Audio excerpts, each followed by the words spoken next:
Yeah, this is a whole series. I'm gonna finish this entire book, okay? Don't worry. Last time we left off on chapter 7. So I read last time 4 to 6. So this time I'll read like 7 to 10 or 7 to 11. Yeah, okay. What? Okay. So this is To All the Boys I Loved Before, the first one. So it starts. The next day, we drive Margot to the airport. Outside, we load up her suitcases on a luggage carrier. Kitty tries to get on top and dance, but our father pulls her down right away. Margot insists on going in by herself, just like she said she would. Margot, at least let me get your bags checked, Daddy says, trying to maneuver the luggage carrier around her. I want to see you go through security. I'll be fine, she repeats. I've flown by myself before. I know how to check a bag. She stretches up on her toes and puts her arms around our dad's shoulders. I'll call you as soon as I get there, I promise. Call every day, I whisper. The lump in my throat is getting bigger, and a few tears leak out of my eyes. I'd hoped I wouldn't cry, because I knew Margot wouldn't, and it's lonely to cry alone, but I can't help it. Don't you dare forget us, Kitty warns. That makes Margot smile. I could never. She hugs us each one more time. She saves me for last, the way I knew she would. Take good care of Daddy and Kitty. You're in charge. Now, I don't want to let go, so I hold on tighter. I'm still waiting and hoping for some sign, some indication that she will miss us as much as we'll miss her. And then she laughs and I release her. Bye, Coco, I say, wiping my eyes with the corner of my shirt. Bye, Coco. We all watch as she pushes the luggage carrier over to the check-in counter. I'm crying hard, wiping my tears with the back of my arm. Daddy puts one arm around me and one around Kitty. We'll wait until she's in line for security, he says. When she's done checking in, she turns back and looks at us through the glass doors. She lifts one hand and waves, and then she heads for the security line. We watch her go, thinking she might turn around one more time, but she doesn't. She already seems so far away from us. Straight A Margot, ever capable. When it's my time to leave, I doubt I'd be as strong as Margot, but honestly, who is? I cry all the way home. Kitty tells me I'm a bigger baby than she is, but then from the back seat she grabs my hand and squeezes it. And I know she's sad too. Even though Margot isn't a loud person, it feels quiet at home. Empty, somehow. What will it be like when I'm gone in 2 years? What will Daddy and Kitty do then? I hate the thought of the two of them coming home to an empty, dark house with no me and no Margot. Maybe I won't go away far. Maybe I'll even live at home, at least for the first semester. I think that would be the right thing to do. Chapter 8. That was a short chapter. Later that afternoon, Chris calls and tells me to meet her at the mall. She wants my opinion on a leather jacket, and to get the full effect, I have to see it in person. I'm proud she's asking me for my sartorial advice, and it would be good to get out of the house and not be sad anymore. But I'm nervous about driving to the mall all alone. I, or anyone really, would consider myself a skittish driver. I ask her if she'll just send me a picture of instead.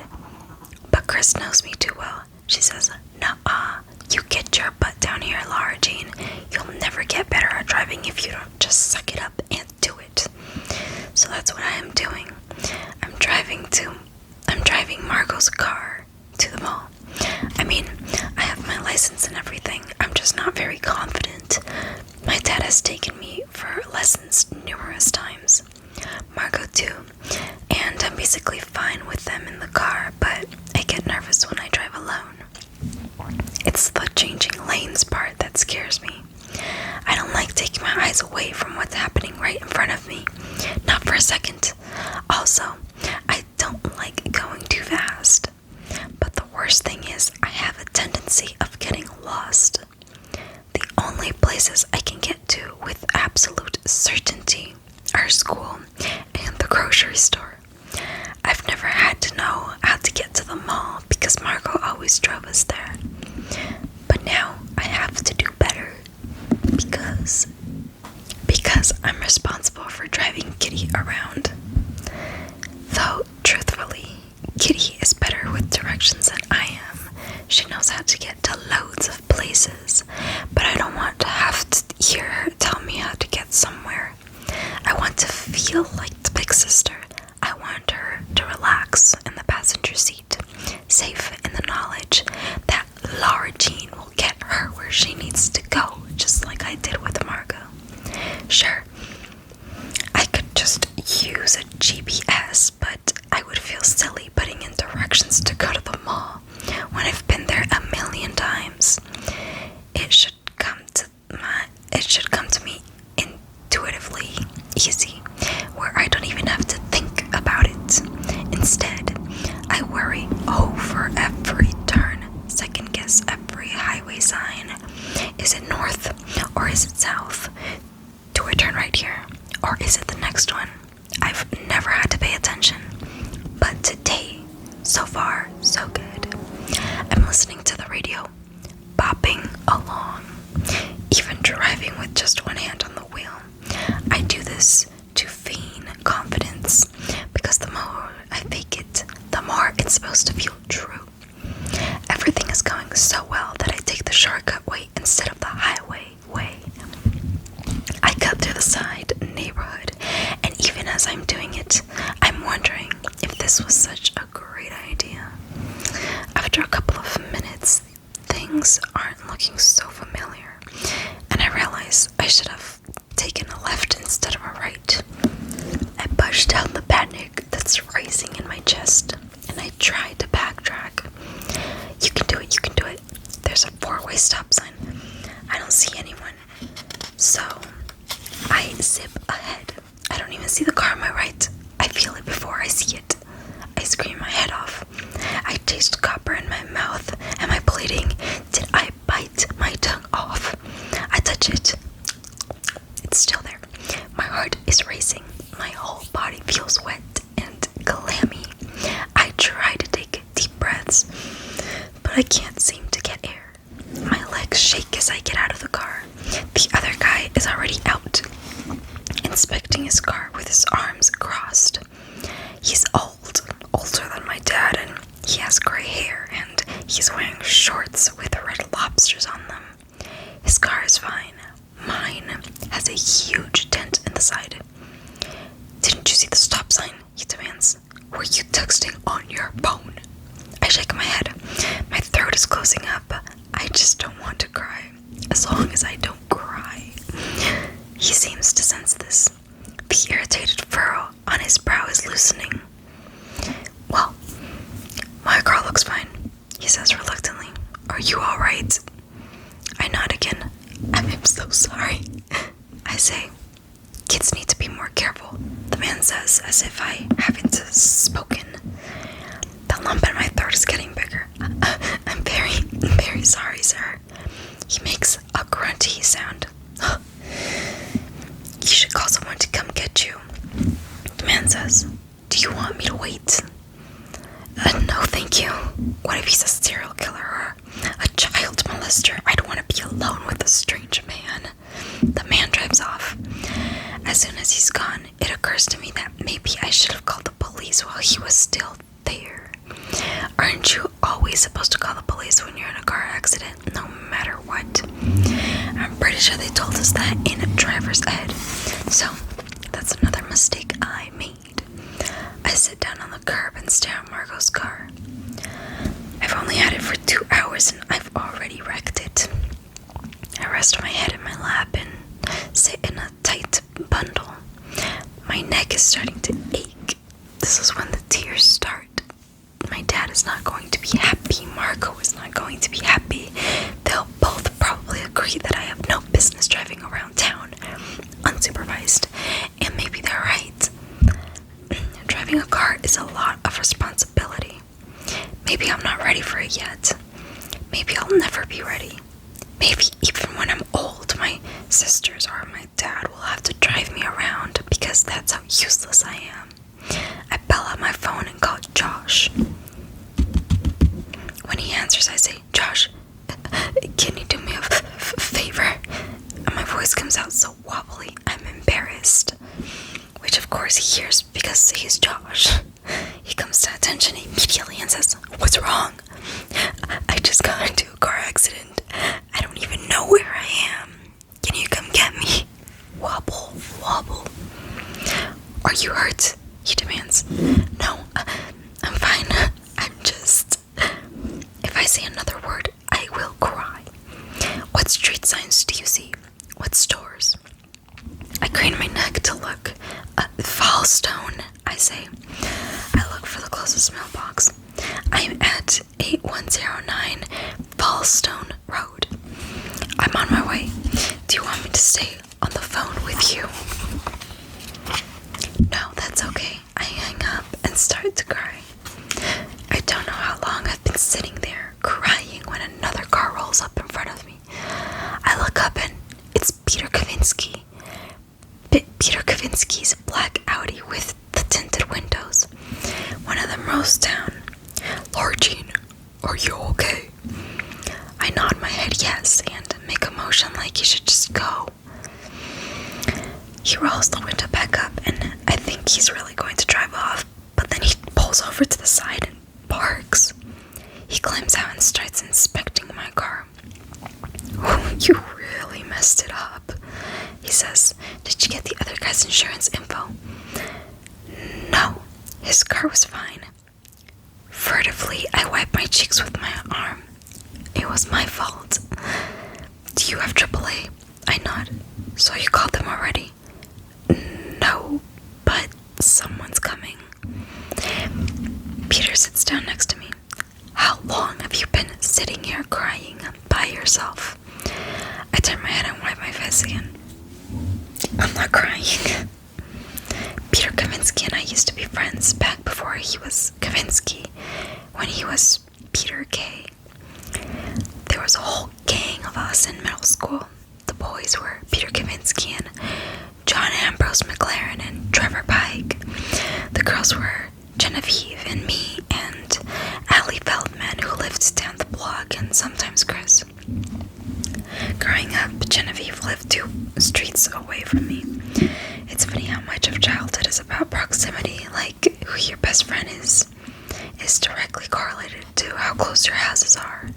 Who you sit next to in music is all about how close your names are in the alphabet.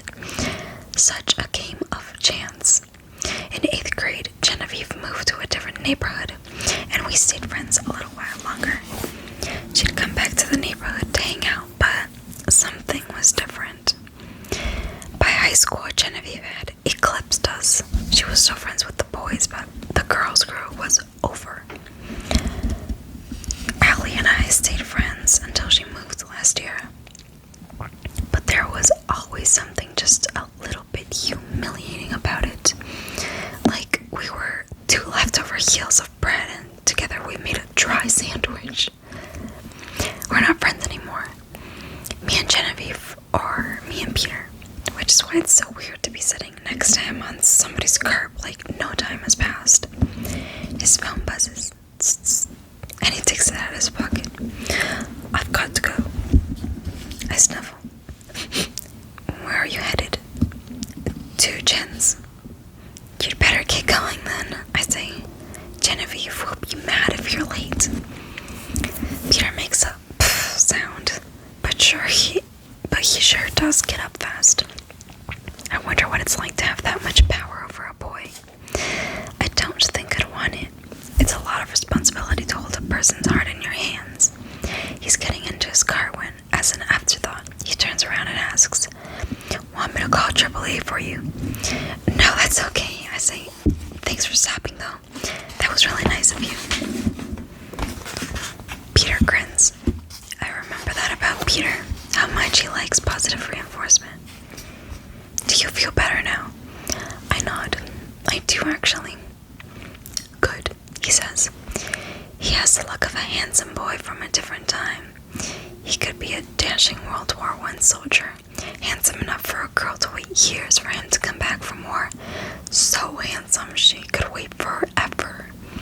He could be wearing a red Letterman's jacket, driving around in a Corvette with the top down, one arm on the steering wheel, on his way to pick up his girl for the sock hop. Peter's kind of wholesome good looks feel more like yesterday than today. There's just something about him girls like.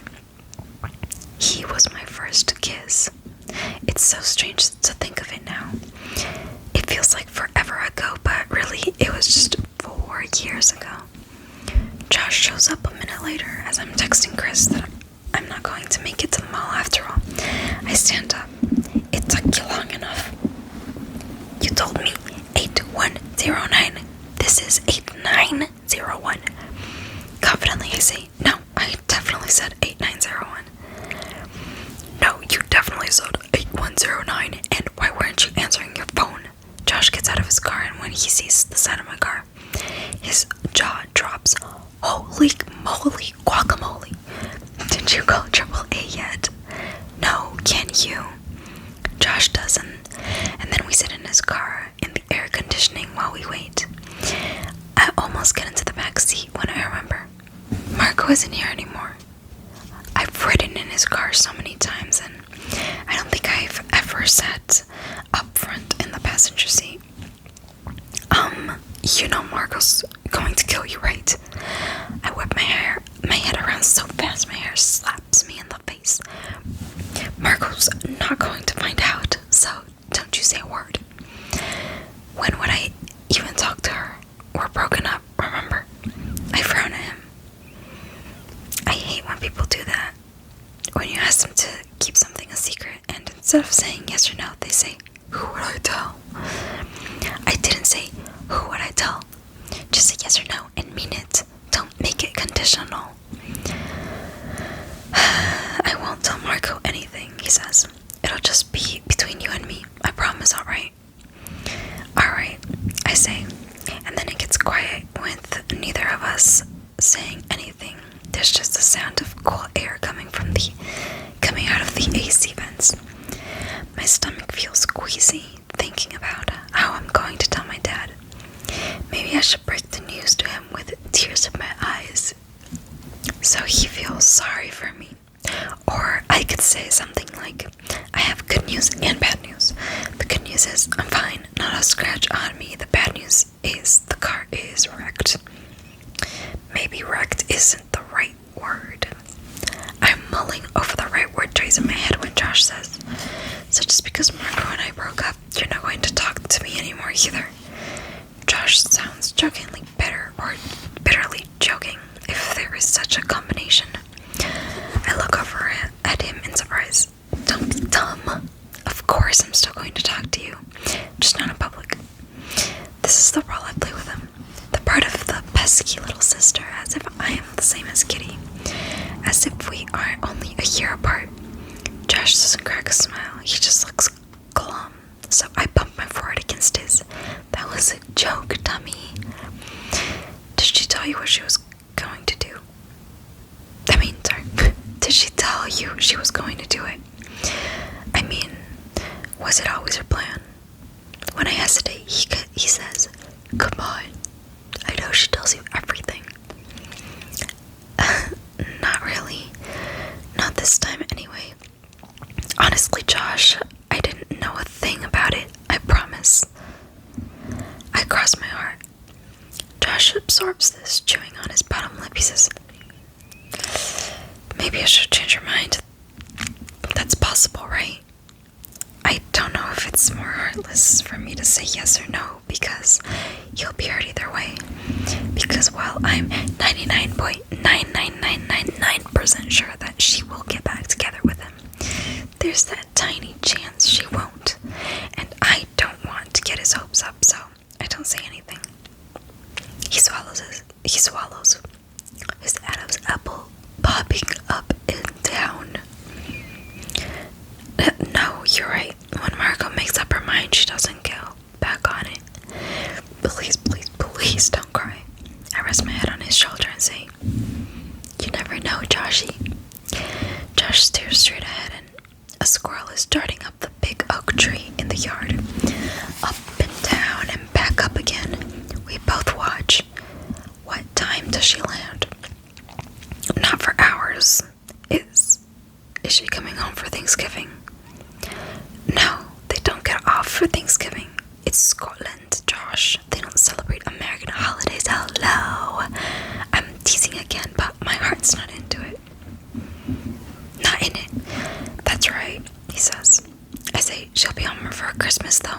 we both sigh. Can I still hang out with you guys? Josh asks me.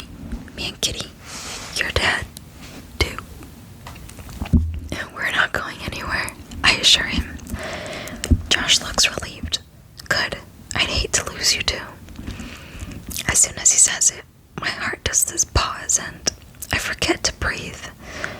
And just for that 1 second, I'm dizzy. And then, just as quickly as it came, the feeling, the strange flutter in my chest is gone. And the tow truck arrives. When we pull into my driveway, he says, "Do you want me to be there when you tell your dad?" I brighten up and I remember how Marco said I'm in charge now. I'm pretty sure taking responsibility for one's mistake is part of being in charge. Chapter 9. Daddy isn't so mad after all. I go through my whole good news, bad news spiel, and he just sighs and says, "As long as you're alright." The car needs a special part that has to be flown in from Indiana or Idaho. I can't remember which. In the meantime, I'll have to share the car with Daddy and take the bus to school, or ask Josh for rides, which was already my plan. Marco calls later that night. Kitty and I are watching TV and I scream for Daddy to come quickly. We sit on the couch and pass the phone around and take turns talking to her. "Marco, guess what happened today?" Kitty shouts frantically. I shake my head at her. "Don't tell her about your car," I mouth. I give her warning eyes. Larry Jean got into... Kitty pauses tantalizingly. "A fight with Daddy?" "Yeah, she was mean to me and Daddy told her to be nice, so they had a fight." I grabbed the phone out of her hand. "We didn't have a fight, Coco. Kitty's just being annoying." "What did you guys have for dinner? Did you cook the chicken I defrosted last night?" Marco asks. Her voice sounds so far away. I push the volume up on the phone. "Yes, but never mind about that. Are you settled into your room? Is it big? What's your roommate's like?" "She's nice. She's from London, and she has a really fancy accent. Her name is Penelope St. George Dixon." "Gosh, even her name sounds fancy." I say, "What about your room?" "The room is about the same as the dorm we saw at UVA. It's just older." "What time is it over there?" "It's almost midnight. We're 5 hours ahead. Remember? We're 5 hours ahead." Like she's already considering Scotland her home. And she's only been gone a day, not even. "We miss you already," I tell her. "Miss you too." After dinner, I text Chris to see if she wants to come over, but she doesn't text back. She's probably out with one of the guys she hooks up with, which is fine. I should catch up on my scrapbooking. I was hoping to be done with Margot's scrapbook before she left for college, but as anyone who's ever a scrapbook knows, Rome wasn't built in a day. You could spend a year or more working on one scrapbook. I've got Motown Girl group music playing, and my supplies are laid out all around me in a semicircle. My heart hole punch my pages and pages of scrapbook. Paper, pictures I've cut out of magazines, glue gun, my tape dispenser, with all my favorite different colored washi tapes. Souvenirs like the playbill from when we saw Wicked in New York. Receipt pictures, ribbons, buttons, stickers, charms. A good scrapbook has texture. Sorry, it's thick and chunky and doesn't close all the way. I'm working on a Josh and Marco page. I don't care what Marco says. They're getting back together. I know it. And even if they aren't, not right away, it's not like Marco can just erase him from her history. He was such a big part of her senior year. And like her life, the only compromise I'm willing to make is I was saving my heart washi tape for this page, but I can just do a regular plaid tape instead. But then I put the plaid tape up against the pictures and the colors don't look as good. So we go ahead and use the heart tape. And then, swaying to the music, I use my heart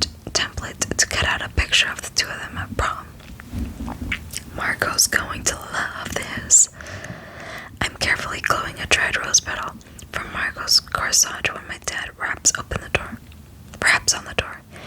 "What are you up to tonight?" he asks me. "This," I say, glowing another petal.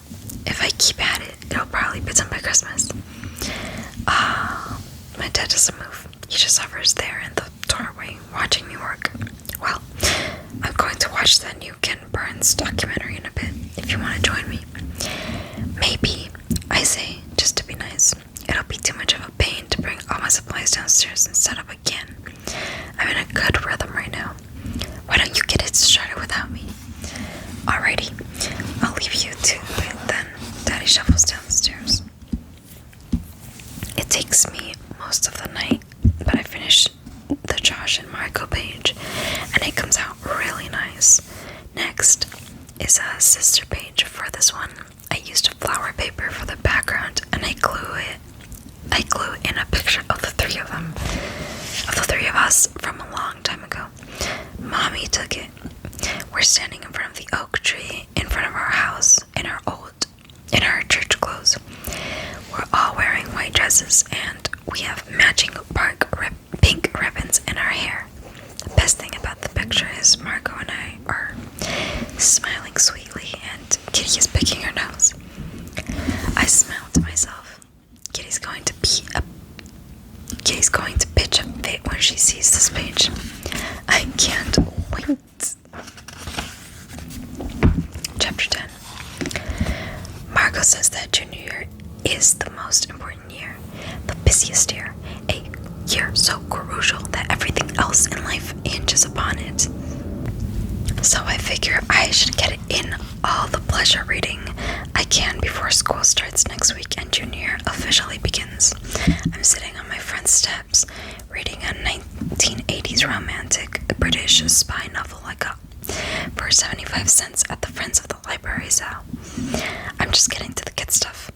Cressida must seduce Nigel to gain access to the spy codes when Josh walks out of his house to get the mail.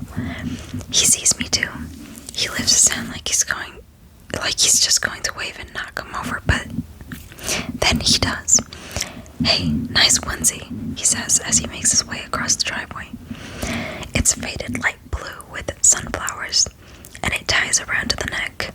I got it from the vintage store, 75% off, and it's not a onesie. This is a sun suit, I tell him, going back to my book. I try to subtly hide the cover with my hand. The last thing I need is Josh giving me a hard time for reading a trashy book when I'm just trying to enjoy a relaxing afternoon. I can feel him looking at me, his arms crossed, waiting. I look up. "What?" "Want to see a movie tonight at the Best? There's a Pixar movie playing. We can take Kitty." "Sure. Text me when you want to head over," I say, turning the page of my book. Nigel is unbuttoning Cressida's blouse, and she's wondering when the sleeping pill she slipped in his Merlot will kick in, while simultaneously hoping it won't kick in too soon, because Nigel is actually quite a good kisser. Oh. Josh reaches down and tries to get a closer look at my book. I slap his hand away. But not before he reads out loud. Cressida's heart races. Nigel moved his hand along her stock-hinged thigh. Josh cracks up. "What the heck are you reading?" My cheeks are burning. "Oh, be quiet." Chuckling, Josh backs away. "I'll leave you to Cressida and Noel, though." To his back, I call out, "For your information, it's Nigel." Kitty is over the moon about hanging up with Josh. When Josh asks the girl at the concession stand to layer the butter on the popcorn, bottom, middle, top, we both give an approving nod. Kitty sits in the middle of us, and at the funny parts, she laughs so hard she kicks her legs up in the air.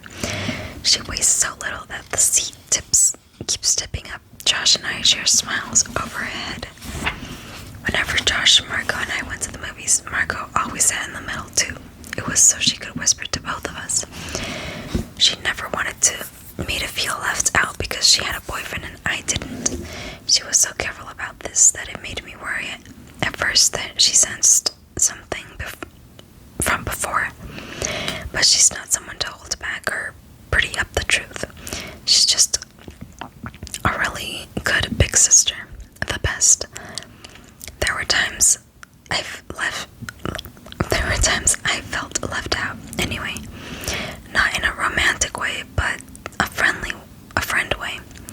Josh and I had always been friends, but those times when he'd put his arm around Margot, when we were in line for popcorn, or in the car when they'd talk softly to each other, and I felt like the kid in the back seat who can't hear what the adults are talking about. It made me feel a little bit invisible. They made me wish I had someone to whisper to in the back seat. It's strange to be the one in the front seat now. The view isn't so different from the back seat. In fact, everything feels good and normal and the same, which is a comfort. Chris calls me later that night while I'm painting my toenails, different colored pinks. It's so loud in the background, she has to yell, "Guess what?" "What? I can barely hear you." I'm doing my pinky toe, a fruit punch color called "Hit Me With Your Best Shot." Hold up. I can hear Chris moving rooms because it gets quieter. Can you hear me now? Yes, much better. Guess who broke up? I've moved on to a mod pink color that looks like whiteout with a drop of red in it. Who? Jen and Kavinsky. She dumped him. My eyes go huge. Whoa. Why? Apparently she met some UVA guy at the hostessing job she had. I guarantee you she was cheating on Kavinsky the whole summer. A guy calls Chris's name, and Chris says, "I gotta go. It's my turn at Bocce." Chris hangs up without saying goodbye, which is her way. I actually met Chris through Genevieve. They're cousins. Their moms are sisters. Chris used to come over sometimes when we were little, but she and Jen didn't get along even back then. She'd argue over whose Barbie had dibs on Ken because there was only one Ken. I didn't even try to fight for Ken, even though he was technically mine. Well, Margot's. At school, some people don't even know Jen and Chris are cousins. They don't look alike. Like, at all. Jen is petite with fit arms and sunny blonde hair, the color of margarine. Chris is blonde too, but peroxide blonde, and she's taller and has broad swimmer shoulders. Still, there is a sameness to them. Chris was pretty wild our freshman year. She went to every party, got drunk, hooked up with older boys. That year, a junior guy from the lacrosse team told everyone that Chris had done it with him in the boys' locker room, and it wasn't even true. Genevieve made Peter threaten to kick his butt if he didn't tell everybody the truth. I thought it was a really nice thing Genevieve did for Chris, but Chris insisted that Jen had only done it so people wouldn't think she was related to a slut. After that, Chris stopped hanging out and pretty much did her own thing with people from another school. She still has that freshman year reputation though. She acts like she doesn't care, but I know she does, at least a little. And that, my friends, my cookies, is the end of chapter 10. So that was 7 to 10. 11 is pretty short, but we'll leave that for next time. Let me just put the bookmark so I don't forget. So this is what we read today, okay? Look at this cool bookmark. It's like music, and it's a magnet, so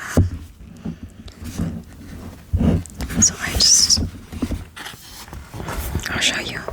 Okay. But I like that. And boom. There it is.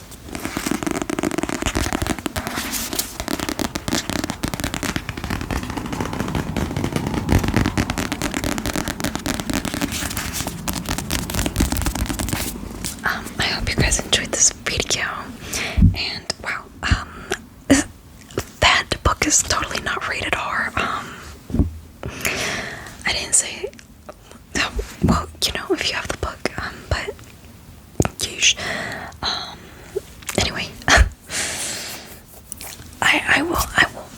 I'll try to not say the words because I don't like saying those types of words either, and I think it's better if I don't say them, especially on YouTube, you know. They're a little strict, I think, about that, but anyway, I hope you enjoyed the video either way.